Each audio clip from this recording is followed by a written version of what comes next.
Get your glasses up. Get your glasses up. A toast to the men.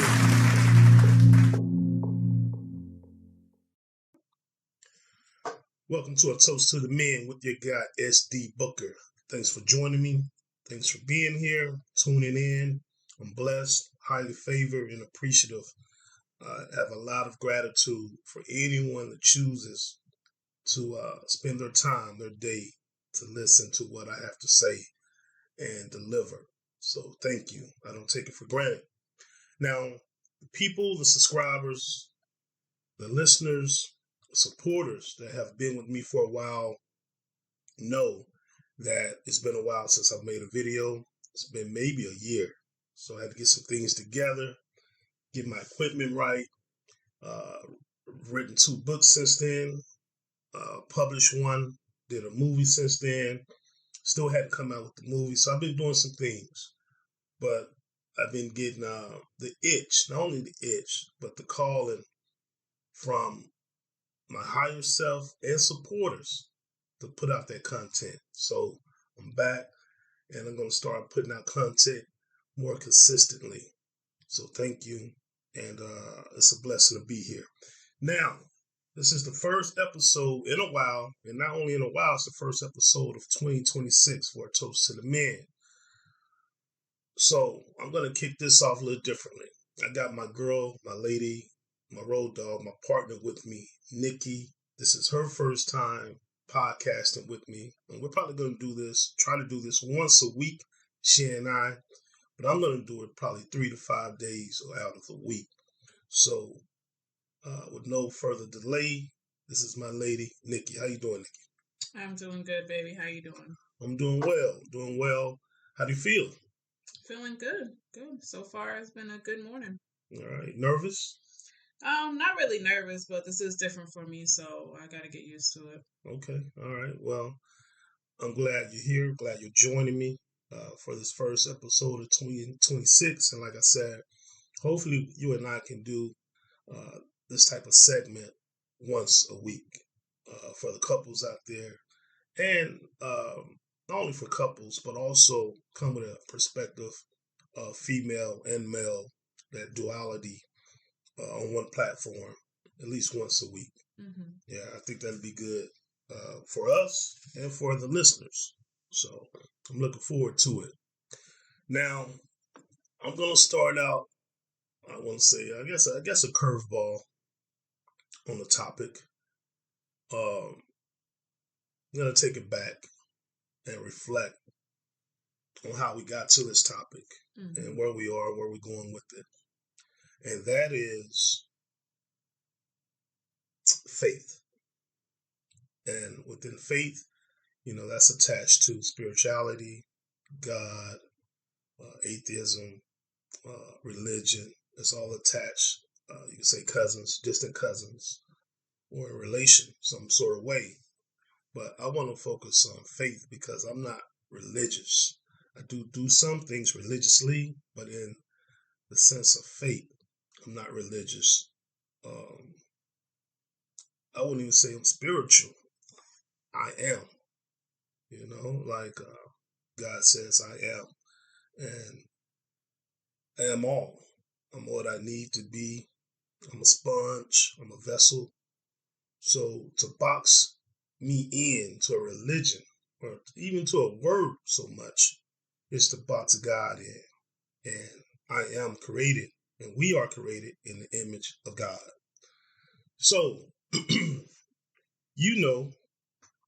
of course, that we started a Wednesday night Bible study. Yes. So you want to give a little history on how that came to be, and then I'll chime in. Yeah, so we've been doing it now for, say, 4 or 5 months probably. Right. Somewhere around there. And how it started is, you and I always have a lot of conversations. We talk daily, all day, about everything. And we talk a lot about our faith. And for me, I didn't really know how to express how I felt about my own faith. And in having conversations with you and knowing your knowledge behind the scripture, it really sparked my interest to want to learn more.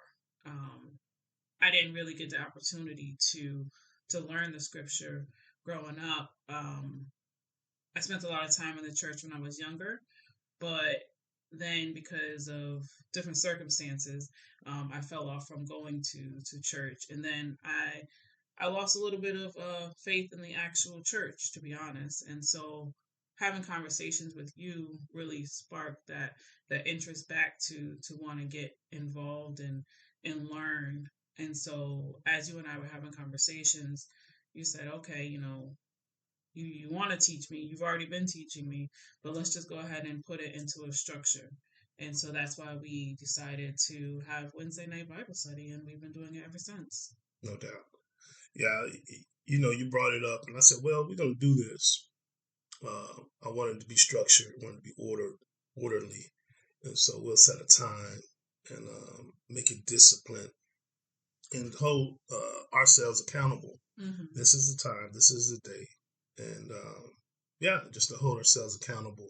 And so, we're consistent with that because I don't take it lightly. I take it very seriously. Not too seriously to where you can't enjoy it, studying and learning, but I'm not playing around with it when it comes to faith and getting into and peeling back the layers of why we're here as people, as humans, the purpose, what's our calling, what does this all mean? I'm very serious about that. So yeah, that's how Wednesday night Bible study came to be.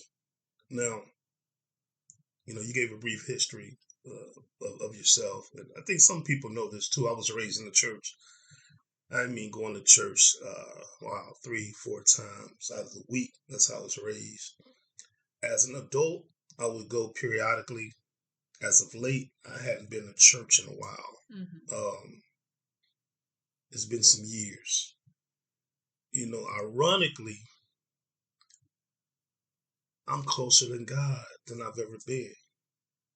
As soon as I stopped going to church, I became closer to God. I studied more. I sought God more. I did a lot of self-reflection. Looked into myself more, not outside myself. I accomplished more. Now, I accomplished, I think, considerably, a lot when I was going to church. But outside of church, when I stopped going to church, I accomplished a lot as far as career-wise, gift-wise, writing the books, the movie. I got 2 more books on the cusp of being finished. And so I think what I've learned, religion can be a distraction. And it could be a cane or crutch to blame something outside of you and not be accountable and not accept what you're really here for and who you really are, to make excuses, to blame God, to blame the devil, instead of looking within and saying, everything is within me. The kingdom of God is within me. I'm my own worst enemy. I'm my greatest blessing. It starts with me. It ends with me. There is nothing outside of me. Jesus said the kingdom of God is inside of you. I am the altar. I don't have to pray to something outside of me. I pray within. I'm the altar. So everything's within me, nothing outside of me. And once I learned that, I started accomplishing more. And I started affecting more lives. Yeah. So how's it been going so far? The Bible, the study lessons on Wednesday. How's it going so far? It's really been insightful. I feel like we're on a journey, right? Each week we talk about different topics, and we tie them back into what's going on in our day-to-day life. And that's really been helpful for me because, we all go through stuff, but really tying it back to what does this really mean, right? And you touched just a little bit on it with what our purpose is.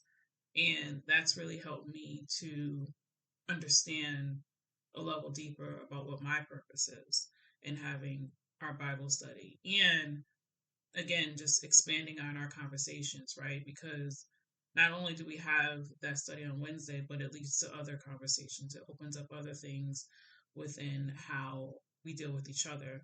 And I think that's really important. So, yeah, it's really been a journey, and I look forward to what that's going to continue to look like, because I know it's going to evolve and really grow into something more as we continue to get deeper.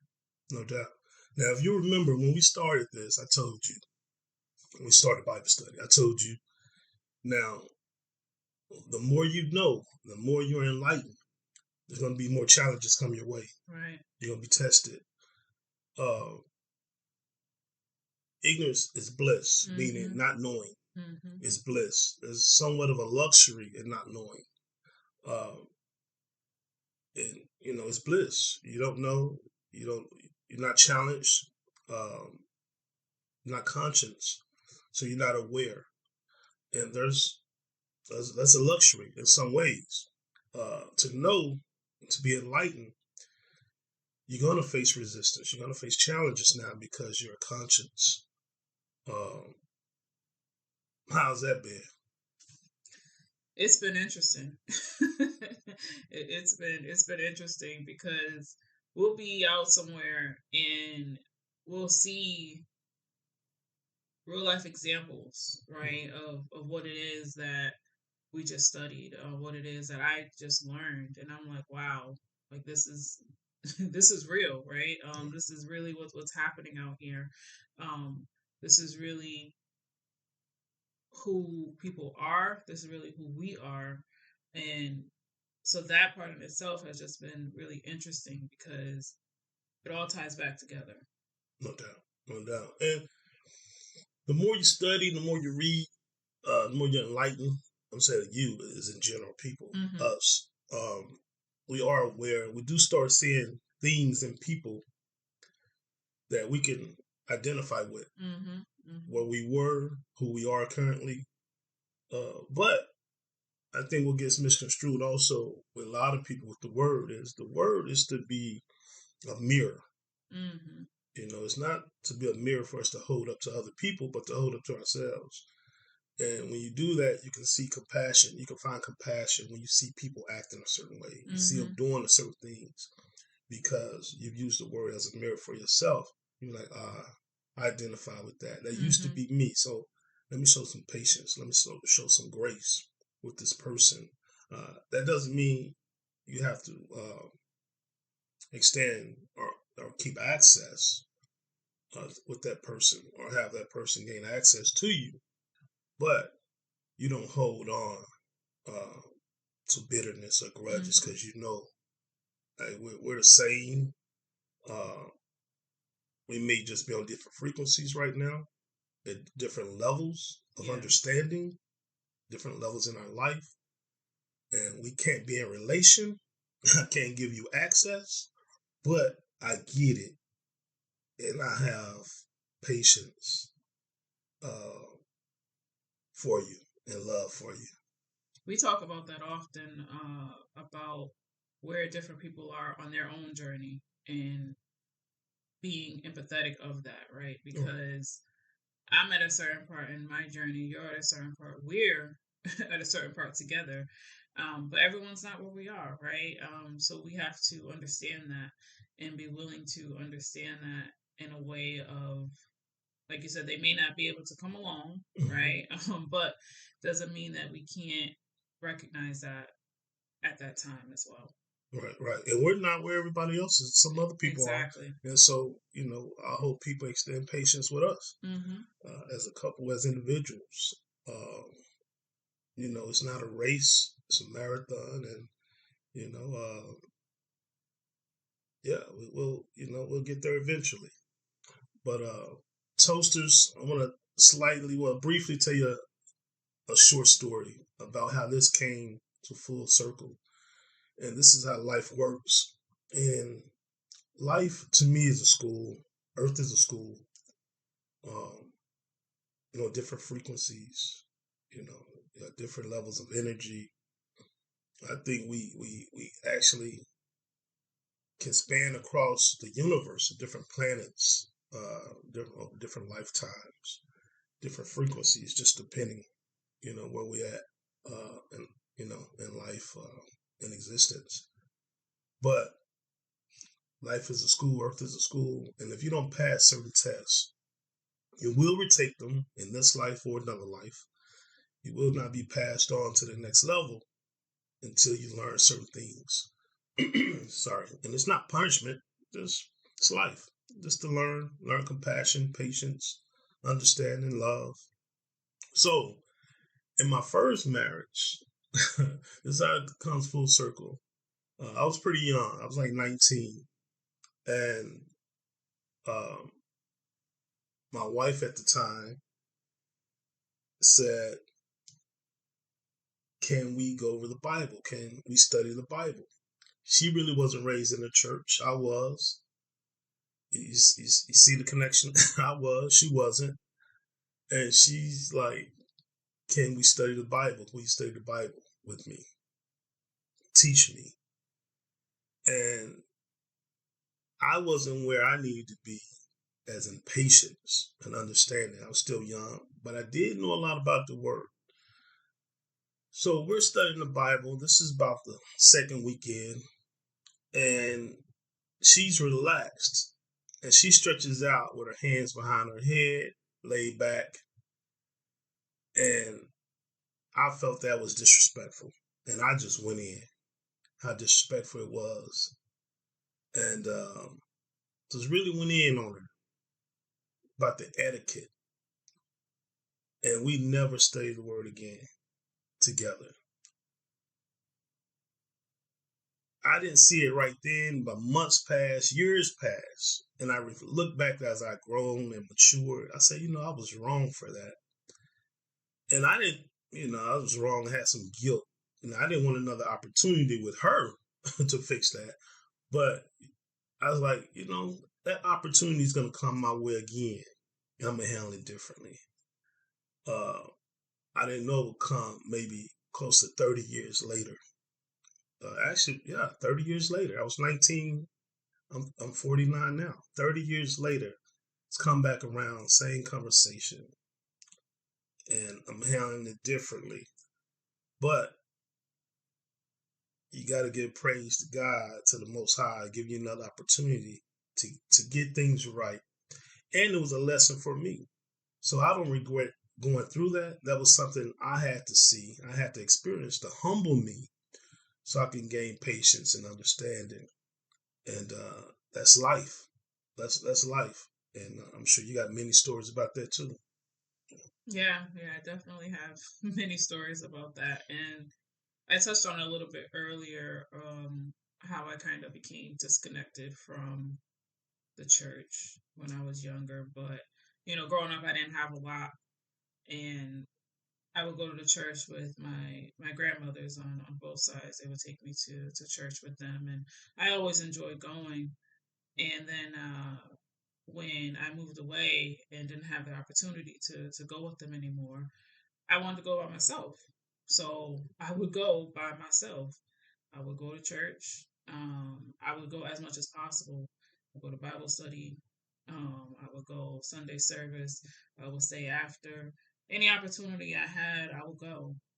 But the thing is, like I said, I didn't have a lot. So I didn't really have anything to wear to church. And I would wear whatever I could. And I would wear what I thought, was presentable for church. But it wasn't. It wasn't a lot in their eyes, from the congregation's eyes, I guess. So when I would go, I would get judged, and I would feel like an outcast, and that discouraged me from wanting to go, because I felt like this should be a safe place for me to come and be able to learn and to engage and almost have a home, right? I had a lot going on. But when that wasn't the case, it discouraged me from wanting to be there. So slowly I stopped going. I still had my faith, but it showed up differently, and I didn't really know what it was or how it looked, right? Right. And then in meeting you and us having those conversations, you know, like you said, it brought it back full circle for me, because it's like I get an opportunity to learn again, right? Mm-hmm. I get an opportunity to be able to sit here and soak it all in, because that's all I wanted. Right. That's all I wanted. That's what I was going for. I wanted to be there. I wanted to learn. I love learning, and this is an opportunity for me to get back to that. So, you know, to your point, everything does come full circle, and things do happen for a reason, because now I get the opportunity to come into it at a different point in my life, right?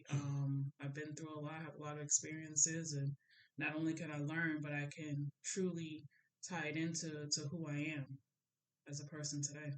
No doubt. No doubt. And that reminds me, you saying that, telling that story or a brief story, that reminds me that there's an old adage that says things don't happen to you, they happen for you. And so that's the perspective we always got to keep when we go through life. Like, not the victim mentality. Things happen for us.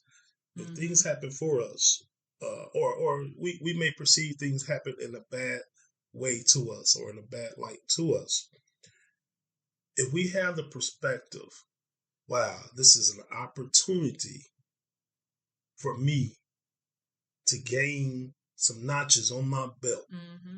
This is an opportunity for me to be more resilient, to gain some faith, stronger faith, to gain more patience, to be more forgiving, more loving. This is an opportunity, because this thing is facing head on with me to challenge me.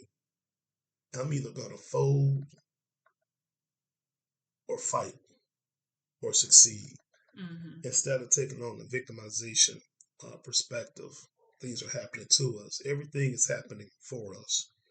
Everything, no matter how dire it looks, how dark it looks, there's always an opportunity, for us to excel and strengthen our armor.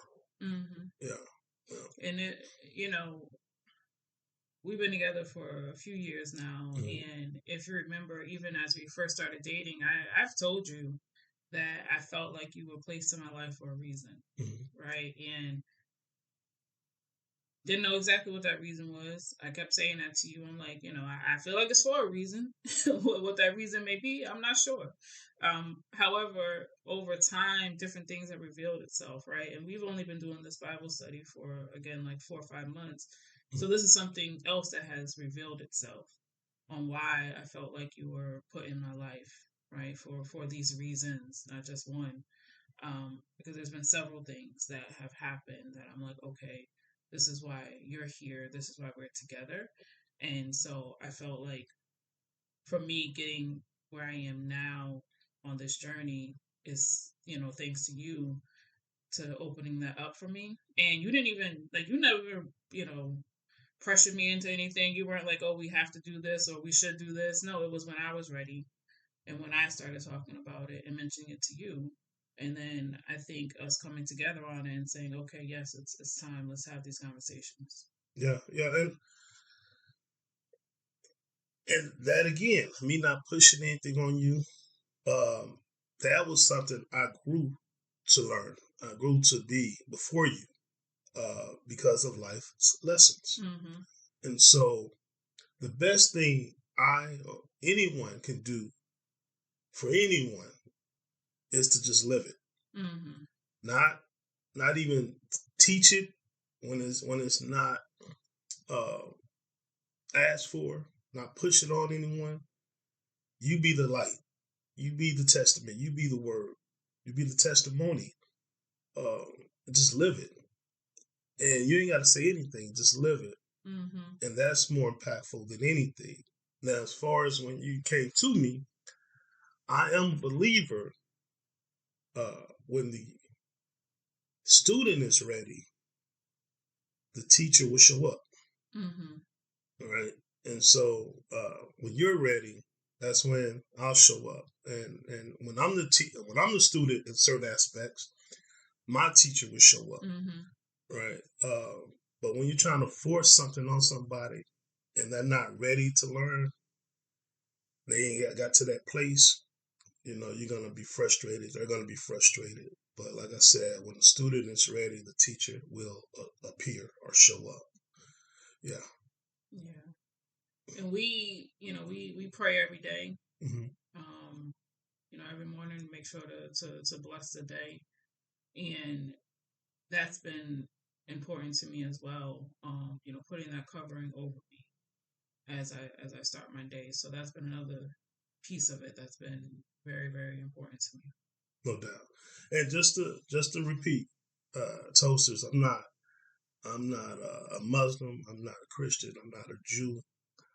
But yet still I'm everything. If that makes sense to you. Somewhat in the line of what Socrates said, I know nothing, therefore I know everything. So that means I'm not cut off. I'm not closed-minded to one way. I'm a sponge to it all. And then what doesn't apply to my spirit, what doesn't align to my spirit, I peel off. So that's what that is. So I read a lot of different books. I listen to a lot of different philosophers, ones that have passed, ones that are living. They all have something to bring to the table. So, I don't subscribe to one religion, just to be clear. So, you mentioned praying. And I think even the way, I have us praying, I lead us in prayer, I guess majority of the time. Yeah. But I would think that's different than what you're used to, the type of prayer. I don't beg, I don't ask. Mm-hmm. And I think that's what I was taught growing up, to ask, to beg. And as I got older, my prayer is to proclaim. Yes. Yeah, I state what is. Not what I want, but what is in the present tense. It's already done. And so I've been praying like that for a few years now. Mm-hmm. And I've seen a difference in my life to pray, to proclaim, instead of asking and begging. You don't have to beg. Like I said, the altar is within us. We don't have to beg anymore. So, yeah. Yeah, and, and excuse me for my voice. I'm kind of hoarse. Can you hear that? My voice is kind of getting hoarse. Can you hear that? A little bit. Yeah. But I'm getting over some congestion. I was gonna say, you and I both been going back and forth trying to get over this, so I might be a little bit stuffed up too. So I apologize. Yeah, excuse me though. Go ahead. But I was saying that we also talk a lot about manifestation, mm-hmm. right? And going back to you speaking to how you pray, because that's part of manifestation, and we do a lot of that as well. And you've taught me a lot about manifestation, and you told me that I'm a master? A master manifester. A master manifester. But I noticed that in talking to you, just listening to you. And I was like, I'm just listening. I was like, damn, she said this. I'm listening to your stories. I'm like, damn, she said this in this year. And this other year it happened. Mm-hmm. And this was a continuous theme. And I was like, and I did some research. Like, what is that? Before I even said anything to you about it, I did some research. And said, that's a master manifester. Yeah. But we do a lot of that. And, we have our vision board. We make sure that we write down what we're working towards. Again, stating our purpose, stating what's happening, what's going to happen. And like I said, I've learned a lot about how that shows up. I've done it in different forms in the past, and I've never, correlated it to manifesting, I guess. But now it all makes sense, and we really want to make sure that we're mindful of that and mindful of what we're manifesting, right? Because it could be both good or bad. And so we're very careful with our words. Intentional. Intentional with our words and what we state and what we want to put in the universe. No doubt. We got so much to share, so much to talk about. Like I said, we're going to do this. And initially, I got to hold my own self accountable. Initially, I said, we're going to try. No, And I just said we got to speak into the present tense, so it is. So no, we're going to do this. We're doing this once a week, Shay and I. I'll be with you guys solo dolo 3 to 4 times out of the week, but Shay and I present this to you one day out of the week. I hadn't decided which day that's going to be. It actually may be our Wednesday nights. I don't know. So let me meditate on that. But yeah, I didn't want this first episode to be too long, and I didn't want the first you've done to be too long. Just get your feet wet. How you feel about it so far? Yeah, I feel good. My feet are wet, right? I think I'm ready to kind of step it a little bit deeper. But definitely looking forward to it, and like I said, continuing the conversation. All right. Well, again, I appreciate you joining me. I appreciate you, Toasters, for joining me, joining us. I hope you learned something. Like I said, we're going to go deeper. Just gave you, an inkling, a chip of that iceberg. But we got so much more to share. But comment. Let us know your thoughts. Any questions you have, any comments you have, let us know. And I appreciate you. But yes, I'm back. Thank you for joining in to A Toast to the Men. Peace.